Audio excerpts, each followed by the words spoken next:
하나님 말씀은 하박국서 2장 1절로부터 4절 말씀입니다. 구약성경 1303쪽입니다. 하박국서 2장 1절로부터 4절 구약성경 1303쪽입니다. 우리 함께 교도하겠습니다. 내가 파수하는 곳에서 서며 성루에 서리라. 그가 내게 무엇이라 말씀하시는지 기다리고 바라보며 나의 질문에 대해 어떻게 대답하시는지 보리라 하였더니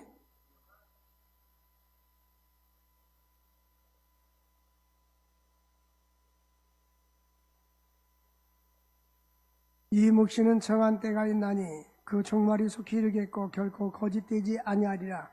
비록 더딜지라도 기다리라. 지체하지 않고 반드시 응하리라.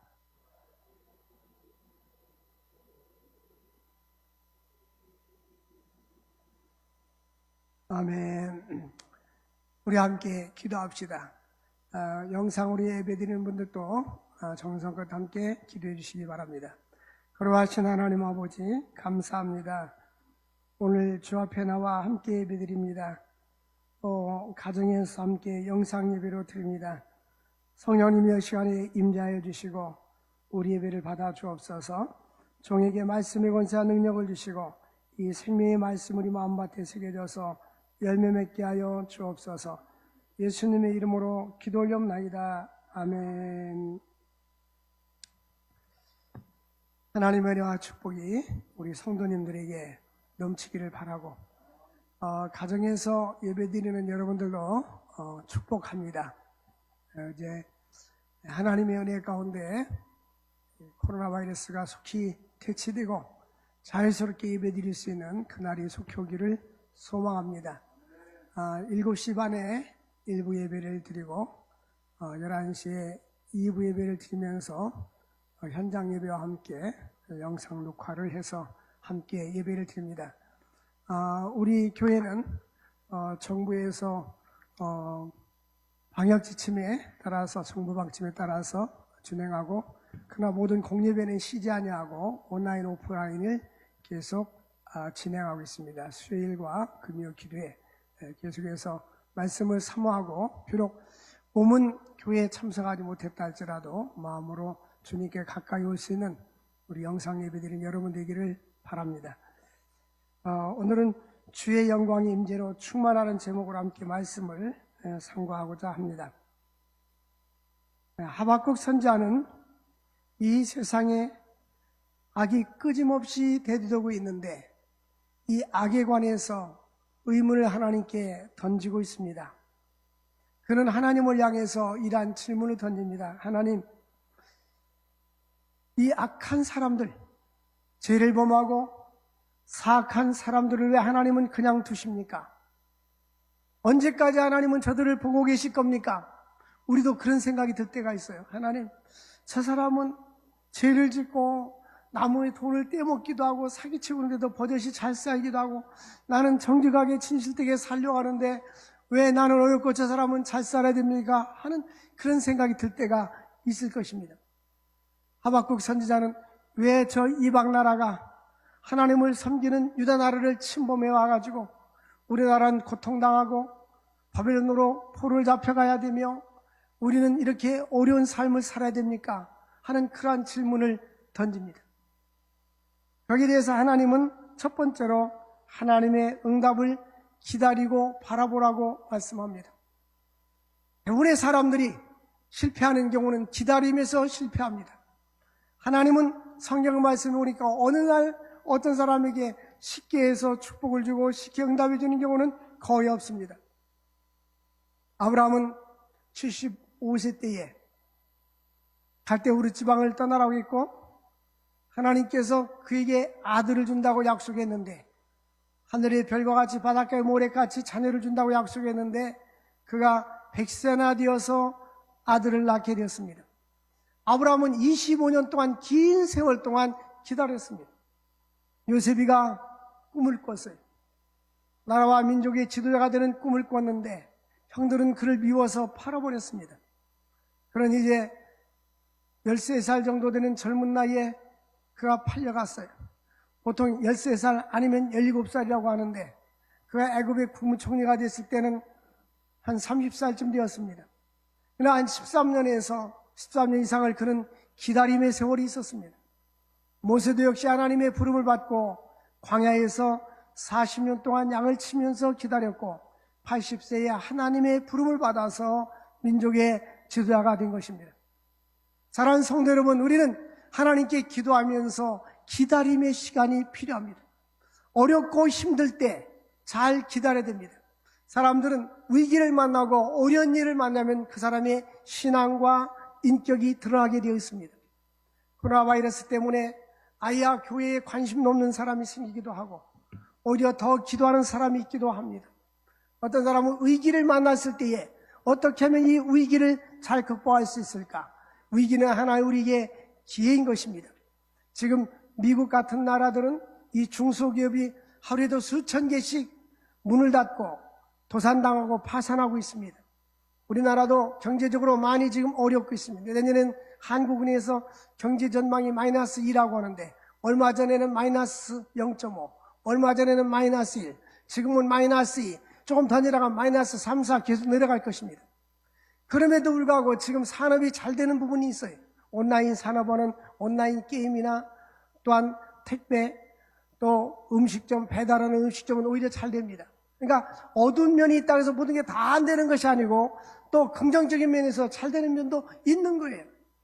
햇빛이 쬐면 그림자가 있고 한쪽은 빛이 비추듯이 양과 음이 있듯이 모든 것은 다 긍정적인 부분과 부정적인 부분이 있어요. 중요한 것은 이 상황에 대해서 우리는 어떻게 대처하느냐가 중요한 것입니다.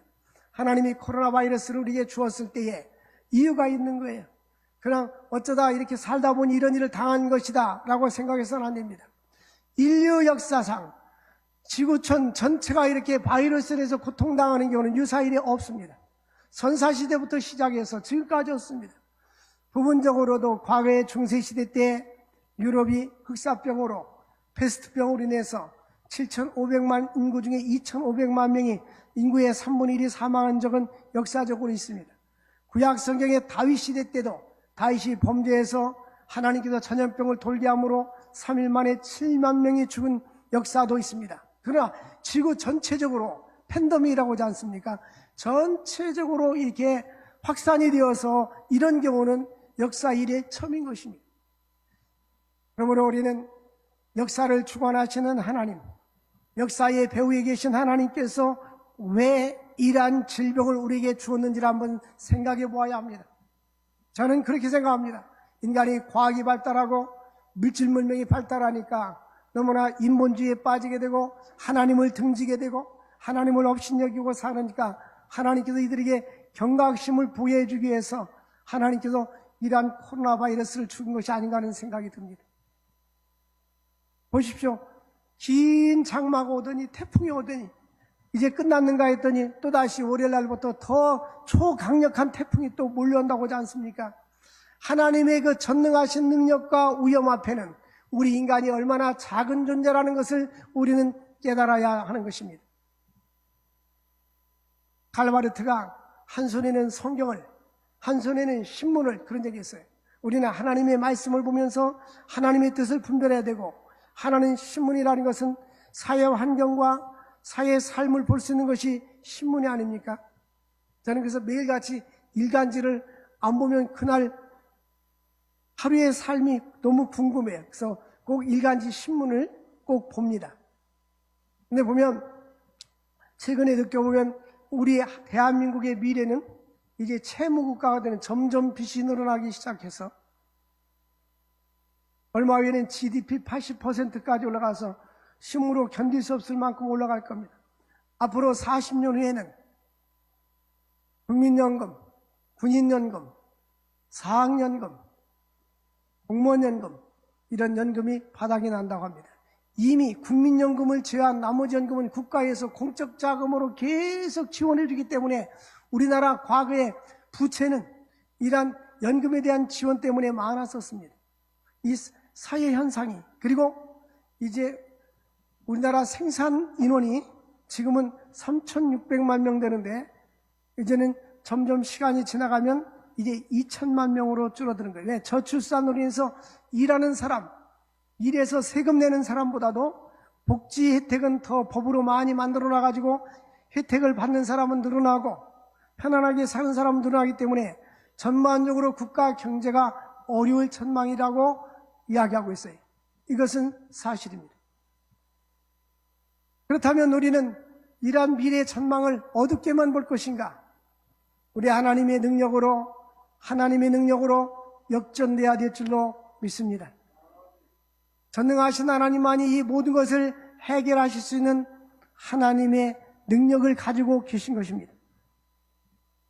3절 말씀해 보니까 하나님이 내가 어떻게 대답할지 보리라 하니까 3절 말씀에 하나님께서 이렇게 말씀합니다. 비록 더딜지라도 기다려라. 지치 않고 반드시 응답하리라. 여러분, 기도하고서 왜 이렇게 하나님의 응답이 안 오지 하고 쉬지 마십시오. 중단하지 마십시오. 그리고 지속적으로 목표를 가지고 기도하면 시간이 더딜지라도 때가 되면 하나님께서 응답해 주실 줄로 믿습니다. 여기 보니까 제가 1,000번제를 이렇게 합니다. 그런데 2014년 1월 10일부터 시작하는데 한 번 번제가 10,000원씩 해가지고 일주일에 처음에는 70,000원씩 하다가 지금 50,000원씩 이렇게 하고 있거든요. 근데 지금은 이제 1778번 정도 했어요. 근데 지금 6년 반 지났어요. 6년 반. 이제 예배당을 치면은 7년이 지는 거예요. 이렇게 예배당을 하나님 성전을 건축해 주시고 기도하고 계획했는데 우리가 알다시피 천왕동, 마곡, 또 천왕동, 항동, 옥길동 땅을 사고 아니면 합병하고 여러 가지는 계속 캔슬됐어요. 우리의 친구 목사님이나 선배 목사님은 송 목사 이제 그만해. 성도들도 지루할 것 같아. 그만해. 내가 속으로 그렇게 말하는 당신이 지루하지 우리는 안 지루해. 저는 성격이요. 목표를 정하면 쉽게 포기하는 스타일이 아닙니다. 목표를 정하면 끝까지 밀고 가는 스타일이죠. 근데 하나님께서 때가 되니까 베스트, 지금까지 우리가 한 모든 것보다도 최고 좋은 위치에 하나님이 땅을 주신 거예요. 그리고 우리 등기 이전하면서도 그 변호사님, 법무사팀에서 이렇게 심사했는데 땅도 싸게 사고 하나님께서는 기다려야지. 포기해버려. 그러면 아직까지 수고한 모든 것이 다 수포로 돌아가잖아요. 헛된 것으로 돌아가잖아요. 그런데 지금까지 수고한 모든 것이 때가 되고 기다리고 노력하면 하나님께서 때가 되면 역사해 주시는 거예요. 대부분의 사람들이 기다리면서 실패합니다. 여러분 포기하지 마십시오. 포기하지 마시기 바랍니다. 전에 보니까 어떤 분이 never give up, 결코 포기하지 마시오 라는 주제로 우리 한국 사람인데 외국 다니면서 간증 집회를 하는 분이 있었어요. 그런데 이 팔이 부러지고 왼쪽 팔푼이 없어요. 근데 피아노를 아주 한 손을 가지고 두 손을 가지고 있는 우리보다 훨씬 더 잘 쳐요. 세계를 다니면서 간증하는데 6.25 전쟁 이후에 시내가에서 놀다가 폭탄물이 터가지고 한 손이 잘라진 거예요. 한쪽 눈도 파편이 맞아서 없어진 거예요. 그러니까 한쪽 눈과 한쪽 불을 가지고 사람들에게 다니면서 오히려 양손과 양눈 있는 사람들에게 여러분 포기하지 마시오 하는 그런 간증과 설교를 하면서 다니더라 그 말입니다. 여러분 어떠한 환경이라도 포기하지 말고 경제적으로 힘들고 삶이 힘들고 코로나 바이러스 때문에 사업이 안 된다 할지라도 포기하지 말고 죽고 싶을 때는 죽고 싶은 마음을 가지고 살 수 있기를 바랍니다. 우리 인생은 하나님께서 아름답게 준비하신 그 인생의 아름다운 삶을 누리고 꿈꾸며 살아야 되는 것입니다. 지금 하박국은 하나님 왜 이런 질문하고 있어요? 왜 이렇게 어려움이 있습니까? 왜 코로나 바이러스가 있습니까? 왜 이렇게 어렵고 저 악한 사람들은 왜 저렇게 잘 지내고 있습니까? 하나님은 뭐라고 말씀하시냐?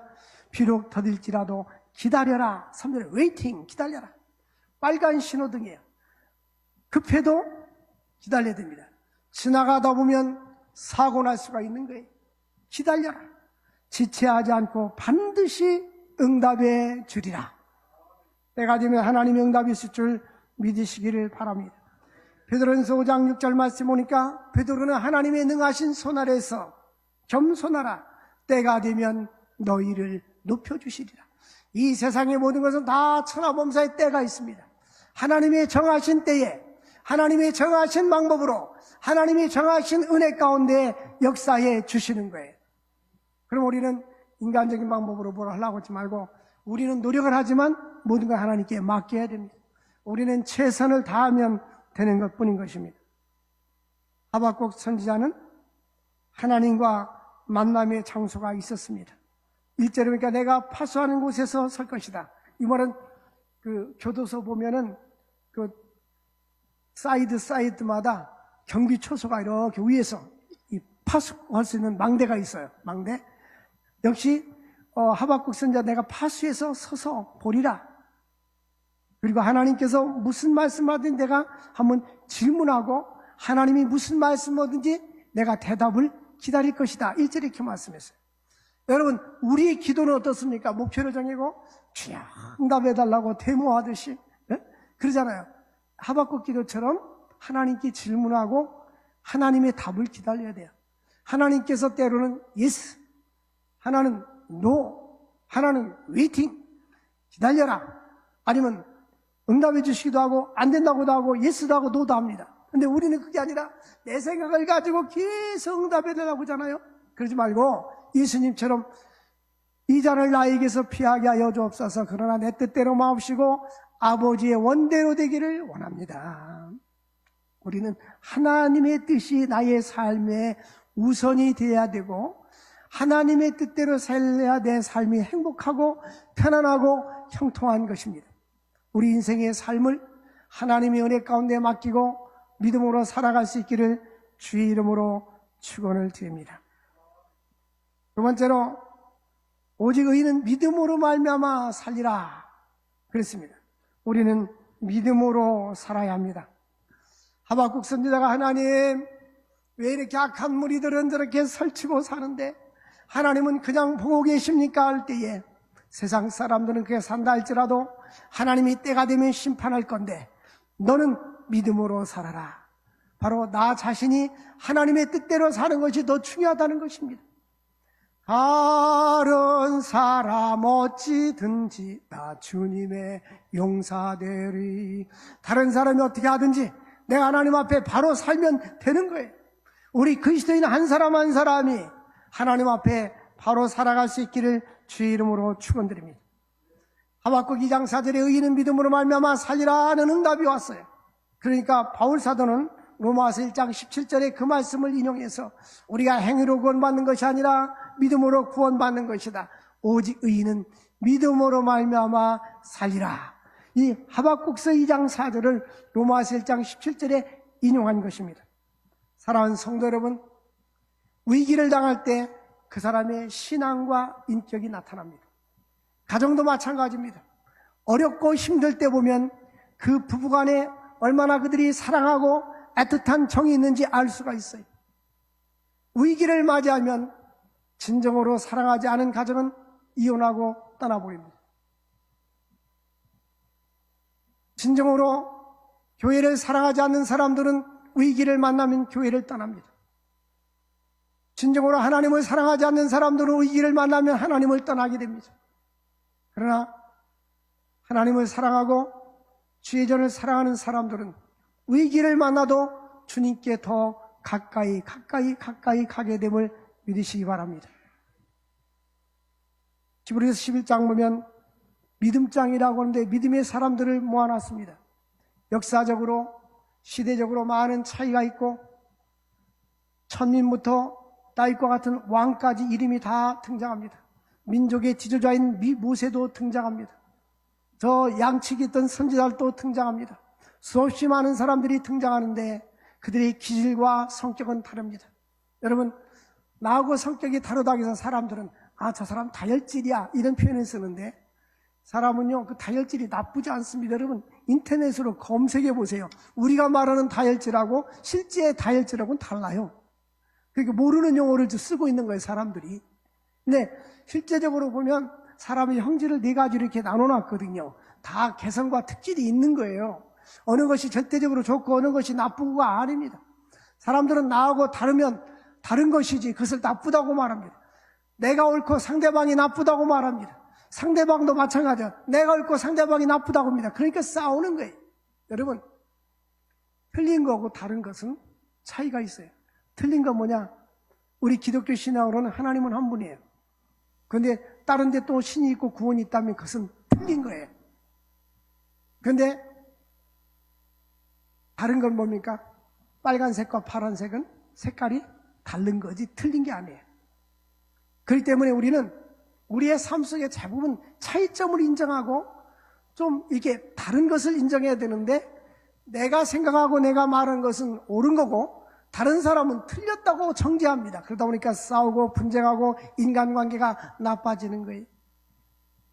히브리서 11장 보니까 각각 개성도 다르고 성격도 다르고 인격도 다르고 사회적인 지위도 다릅니다. 그러나 통일된 것이 하나 있습니다. 그것이 바로 믿음입니다. 이 교회는 다양성과 통일성이 있어요. 교회의 성도들은 각각 성격도 인격도 사회적인 신분도 다 다르지만 예수 안에서 하나가 되는 것입니다. 이것이 통일성이에요. 우리는 믿음 안에서 하나 됩니다. 주도 하나요, 성령도 하나요, 믿음도 하나가 돼야 되는 거예요. 그러므로 우리가 성령 안에서 하나 되는데 믿음의 사람들을 보면 히브리서 11장 1절에 믿음은 바라는 것들의 실상이라고 했어요. 내가 믿고 바라는 것이 실제적으로 나타나게 됩니다. 또 믿음의 특징을 보면 히브리서 11장을 간단히 압축해서 보면 믿음으로 아벨은 가인보다 더 나은 제사를 드렸고 제일 먼저 등장하는 사람이 바로 아벨의 제사입니다. 하나님께서 우리의 예배와 제사를 그렇게도 귀하게 보시는 이유입니다. 여러분, 예배의 성공자가 될 수 있기를 바랍니다. 어떠한 경우라도 나의 마음을 다하고 정성을 다하여서 하나님 앞에 내 마음을 온전히 드릴 수 있기를 바랍니다. 하나님은 또한 에녹은 하나님과 300년 동안 동행했더라. 동행은 뭡니까? 하나님과 함께 같은 방향으로 가는 것이 아닙니까? 하나님이 원하는 방향대로 사는 것이 아닙니까? 우리 모두가 다 하나님과 동행하시고 하나님과 동행하면 같은 방향으로 걸어가게 되는 거예요. 그런데 하나님은 이쪽으로 가시는데 나는 등지고 가면 걸어갈수록 하나님과 멀어지게 되는 거예요. 하나님을 가까이 하라. 하나님을 가까이 하는 것이 내게 복이라고 말씀했습니다. 하나님을 더욱더 가까이 할 수 있기를 주의 이름으로 축원드립니다. 이 코로나 바이러스 때문에 우리가 많은 지금 장애를 받고 있지 않습니까? 저는 시간 나와서 주님 앞에 기도하면서 내 마음은 더욱더 주님께 가까워지는 것 같아요. 하나님 감사합니다. 지금 성전 건축을 설계하고 준비하고 있는 과정 속에서 우리가 코로나 바이러스를 만났지만 하나님께서는 지금도 계속해서 끊임없이 일하고 계심을 믿습니다. 또한 우리는 노아는 바다에다가 배를 방주를 준비하라고 하냐고 높은 산 꼭대기라고 방주를 준비하라고 했는데 노아는 이해가 가지 않아도 믿음으로 순종했습니다. 우리는 하나님의 말씀 앞에 우리는 나의 이성과 지성으로 이해가 되지 않는다 할지라도 하나님께서 말씀하시면 순종할 수 있기를 원합니다. 그리고 아브라함은 갈 바를 알지 못했지만 믿음으로 순종하고 나아갑니다. 이것이 바로 믿음입니다. 나의 미래가 어떻게 설계가 될지. 그냥 여러분 저는 우리나라의 미래를 볼 때에 예측 프로입니다. 물론 전 세계가 예측 프로이긴 하지만 우리나라를 볼 때 예측 프로입니다. 저는 늘 신문도 보고 요즘은 신문 한 가지 보면 옛날 2개, 3개를 다 봤어요. 1시간, 2시간 거리 신문 봐요. 조선일보, 국민일보, 동아일보. 근데 신문을 보면 돌아가는 것을 알고 기자들마다 보는 관점이 각각 다 다르잖아요. 얼마 언젠가도 말씀을 했듯이 지구의 인구가 계속 증가할 것 같은데 지구가 이제는 한 70억 인구가 돼서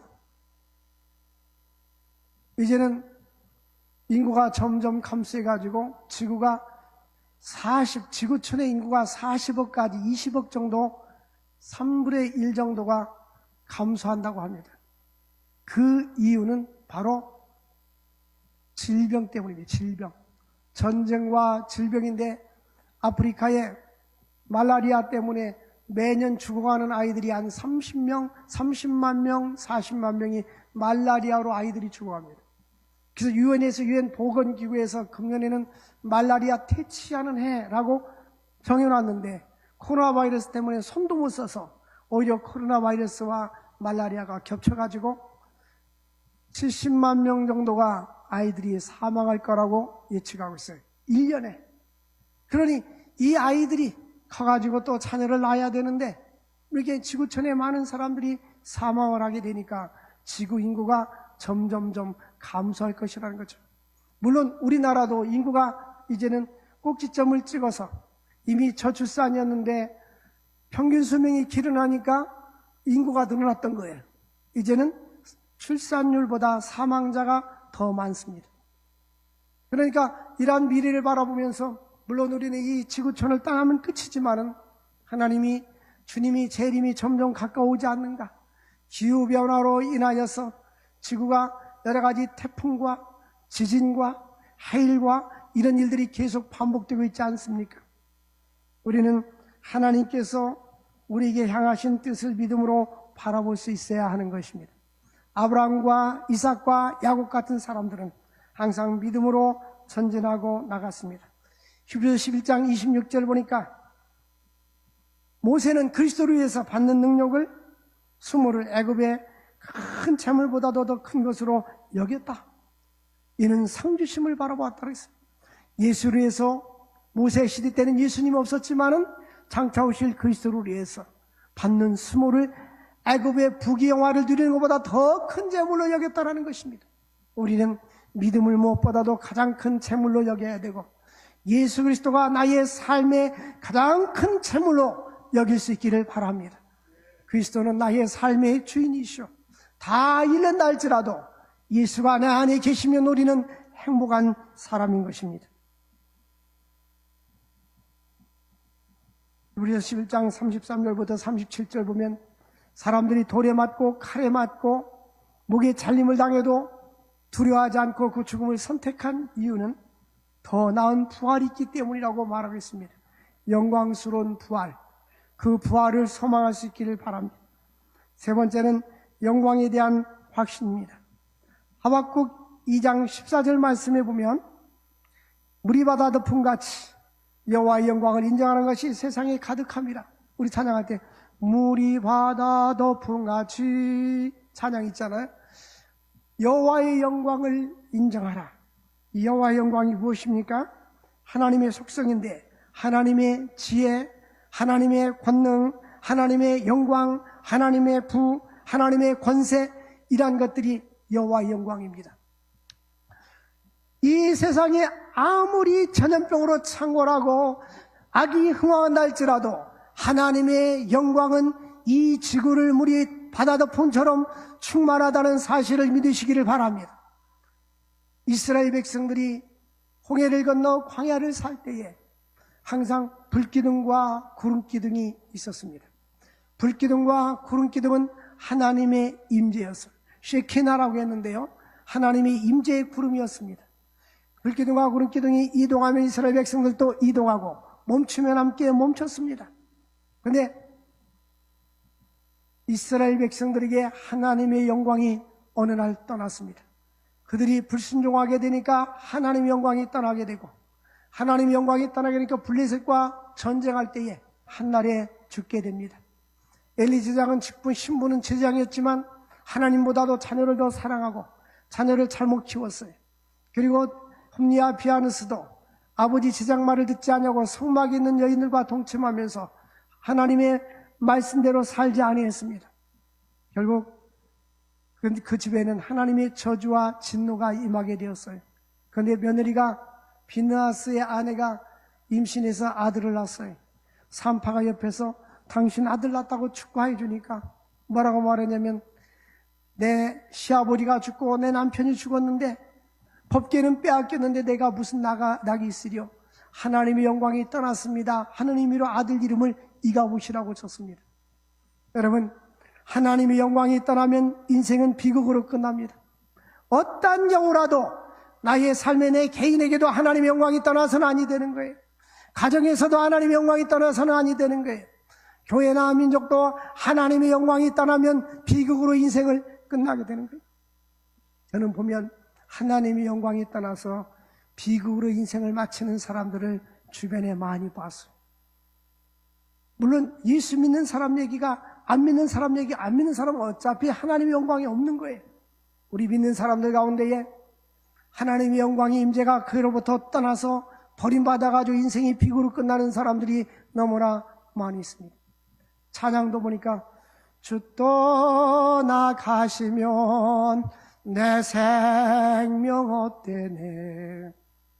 우리 중학교까지 우리는 남녀공학이었는데요. 초등학교, 중학교 후배인 여자분이 있는데 그분이 사모님이 됐어요. 어느 날 이렇게 같이 만났는데 그 남편 되는 분도 제가 잘 알아서 목사님하고 같이 만났는데 기도 제목을 물었더니 그 사모님 그런 얘기를 하더라고요.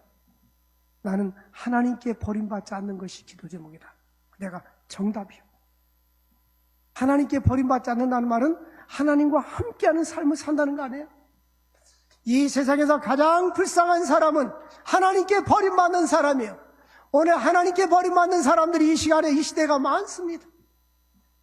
사도 바울은 뭐라고 말했습니까? 내가 하나님께 쓰임받다가 버림받을까 두렵다고 했어요.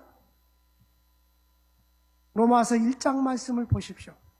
로마서 1장 이방인들의 죄에 대해서 말하면서 하나님께서 저들의 상실한 마음대로 내어버려 두었다. 여자가 여자와 더불어 남자와 남자와 더불어 동성연애랍니다. 로마서 1장이면 2000년 전 얘기. 고린도에서 쓴 서신이 로마서입니다. 고린도 항구 도시에 보니까 그 시대도 동성연애가 흥황했는데 하나님은 저들의 상실한 마음대로 내버려 두었다. 저들 마음속에 하나님 두기를 싫어하며 내버려 두었다. 여러분, 예수 믿지 않는 사람들, 불쌍한 사람들이 하나님 두기를 싫어하잖아요. 거꾸로 말하면 자기가 하나님 믿지 않는 것이 아니라 하나님께 그를 버려둔 겁니다. 버려둔 마음대로 내버려둔 거예요. 하나님께서 어떻게 하라든지 불러내면 주님 앞에 올 수 있어요. 누구든지 아버지께서 내게 오게 해주지 아니하면 아버지께 올 자가 없다고 했습니다.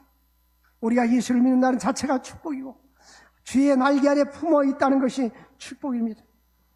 하나님의 영광. 구약시대 때는요, 하나님이 임재하고 떠나고 하나님 임재하고 떠나고 그랬습니다. 신약시대 때는 하나님의 임재가 예수 그리스도와 함께 성령 우리에게 임재하는 거예요. 여러분, 하나님의 영광이 우리의 내면에, 우리의 영혼에, 우리의 심령에, 우리의 삶에 충만하기를 주의 이름으로 축원을 드립니다. 여러분, 하나님의 임재가 충만하면 마음이 기쁘고요, 비전이 생기고 미래가 기대가 됩니다.